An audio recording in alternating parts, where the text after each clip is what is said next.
1 hectare भूमि में कम से कम 3000 पौधे लगाए हैं मैंने। तो ये 16 जन 2022 को इसका पौधारोपण किया था। तो काफ़ी अच्छा लग रहा है मुझे अभी ये सब। पहाड़ों में जो किसान लोग हैं वो खेती करना चाहते हैं, लेकिन उनको ना तो खेती से कोई आमदनी हो रही है, ना खेती कर भी रहे हैं तो उसकी सुरक्षा की कोई व्यवस्था है। तो कुछ हम ऐसी फसलें देखें जिनमें बहुत ज़्यादा सुरक्षा की दिक्कत ना हो और जिनसे आमदनी भी हो। तो मेरा ये मानना है कि हम पहाड़ों में, उत्तराखंड में कृषि को अगर हम सक्सेसफुल बनाना चाहते हैं तो एक चीज़ कर सकते हैं, हम कृषि का व्यवसायीकरण करें, ऐसी खेती करें जिससे हमको आमदनी हो।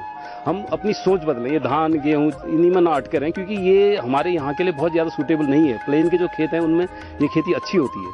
हमारे यहाँ हम कुछ ऐसी चीज़ उगाएं जिससे जो वहाँ के जलवायु के अनुकूल हो और जिससे हमें अच्छी खासी कमाई हो। कल के दिन अगर किसान को लगेगा भाई उसको पैसा मिल रहा है, पैसा आ रहा है, तो क्यों नहीं करेगा वो। तो मेरा ऐसा मानना है कि इस क्षेत्र में कैब बहुत अच्छा काम कर रहा है। हमारे क्षेत्र में भी मैं देख रहा हूं कि हमारे लगाने के बाद काफ़ी किसान इस चीज़ की तरफ जुड़ रहे हैं। तो मुझे ऐसा लगता है कि जैसे हिमाचल की नकल में जैसे वहाँ पे सेब ने जो कमाल दिखाया, आज की डेट में घर में ही उनको लोग करोड़ों का टर्नओवर कर रहे हैं, उत्तराखंड में क्यों नहीं पॉसिबल है? ये है पॉसिबल। और मुझे ऐसा लग रहा है कि इसमें जो है कि जो एक जादुई फसल जो है वो गुलाब ही एक जादुई फसल की तरह आने वाली है, अगर यहाँ के किसान करें इसको सरकार ज़्यादा से ज़्यादा बढ़ावा दे, क्योंकि इसमें कमाई भी बहुत अच्छी। जैसे अभी साहब ने कहा था, इसमें 1 लीटर तेल की कॉस्ट 10 लाख रुपया है, जो कि एक बहुत अच्छी आमदनी है। ठीक है, 10 लाख 1 लीटर तेल इतने कम फूलों में भी नहीं बनेगा, लेकिन अगर जब सब लोग करेंगे तो क्यों नहीं बनेगा।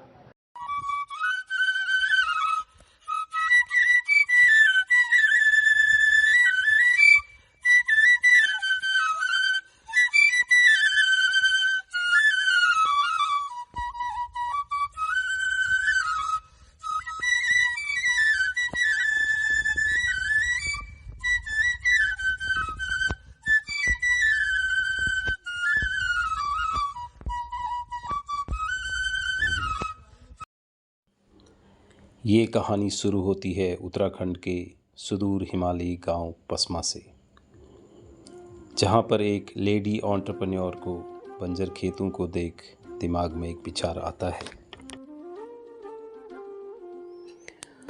उन्होंने इस विचार को कैसे वास्तविकता में बदला, वो कहानी हम आपको पिछली वीडियो में दिखा चुके हैं। आज हम आपको बताएंगे कि कैसे इस गुलाब की खुशबू लोगों की जिंदगियां महका रही है। उत्तराखंड जो कभी अपनी कृषि व्यवसाय की संपन्नता के लिए जाना जाता था, जहां पर अधिक ज़मीन होना, अधिक पशुपालन करना धन धान्य तथा वैभवता का प्रतीक माना जाता था।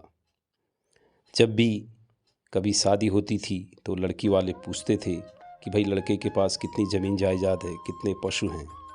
पर आज स्थिति इसके विपरीत है।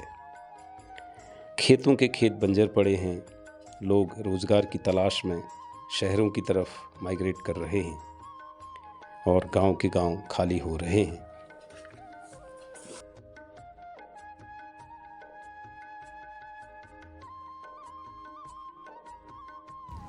और अगर हम इसके कारण पे विचार करते हैं तो हम ये पाते हैं कि क्षेत्र में रोज़गार के पर्याप्त साधन न होने के कारण माइग्रेशन करना लोगों की मजबूरी है, क्योंकि परिवार के भरण पोषण की जिम्मेदारी उनको घर से निकलने को मजबूर करती है।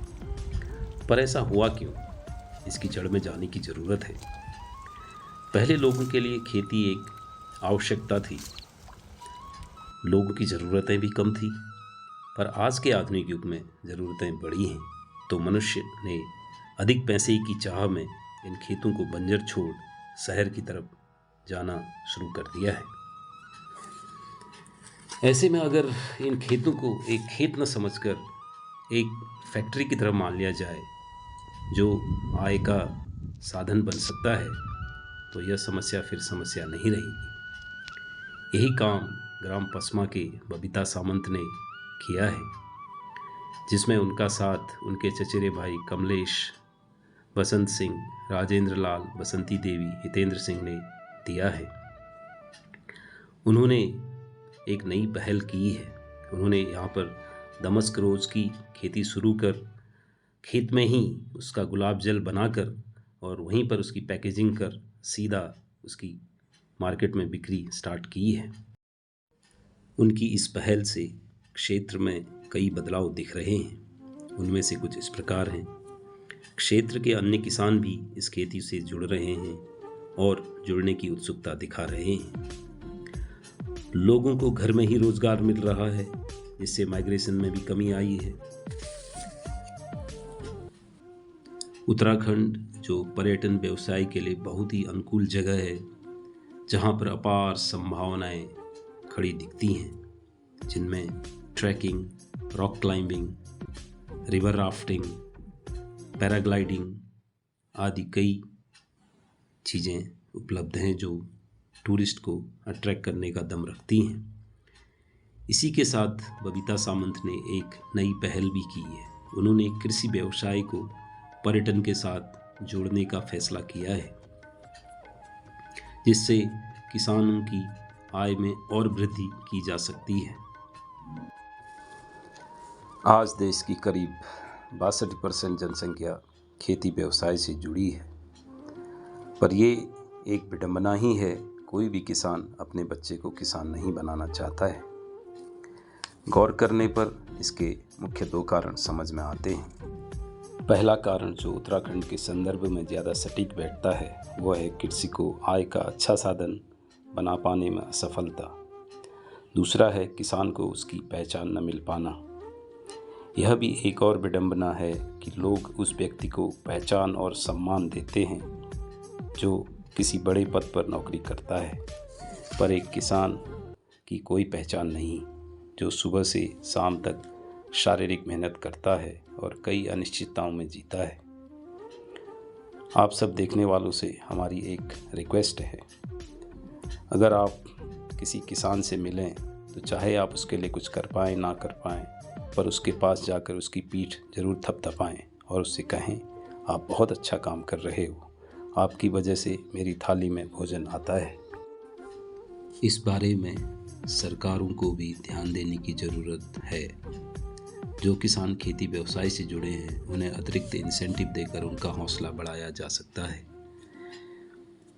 इसके अलावा किसानों के उत्पादों को दूर दराज के बड़े बाज़ारों में पहुंचाने के लिए एक डेडिकेटेड वैन की व्यवस्था भी की जानी चाहिए। कई लोगों के दिमाग में एक मिथ्या बोध भी है कि हम पैसे से सब कुछ खरीद सकते हैं, सब कुछ कर सकते हैं, पर उन्हें यह बात नहीं भूलनी चाहिए कि पैसे की वैल्यू तभी है जब उसके बदले में गुड्स और सर्विसेज उपलब्ध हों। गुड्स एंड सर्विसेज के अभाव में पैसा सिर्फ एक कागज़ है, और किसान इस क्षेत्र में गुड्स एंड सर्विसेज उपलब्ध कराकर एक महत्वपूर्ण भूमिका निभाता है। ये गुलाब जल की पैकेजिंग है जो पसमा गांव में की जाती है और यहीं से विभिन्न क्षेत्र के बाज़ारों में से भेजा जाता है बेचने के लिए। यह एक कस्टमर का फीडबैक है।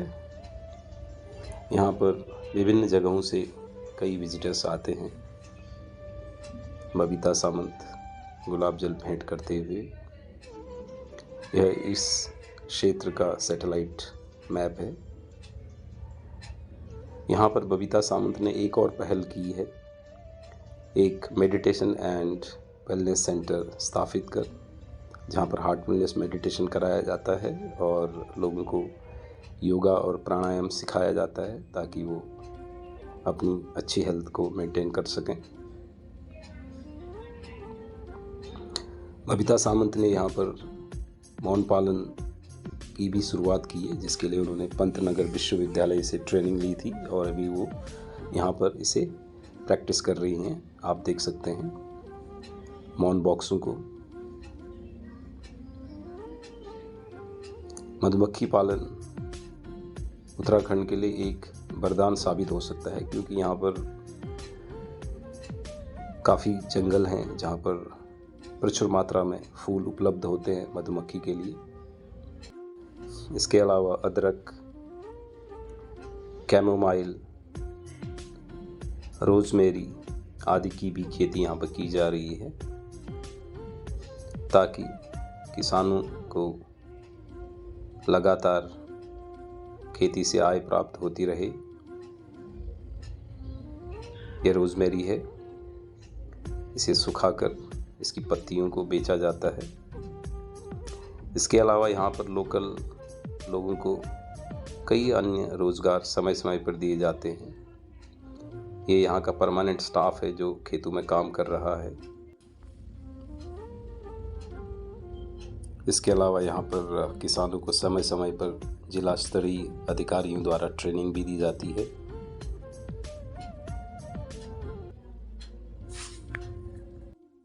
ये टूरिस्ट हैं हल्द्वानी से, मिस्टर एंड मिसेज अर्पित।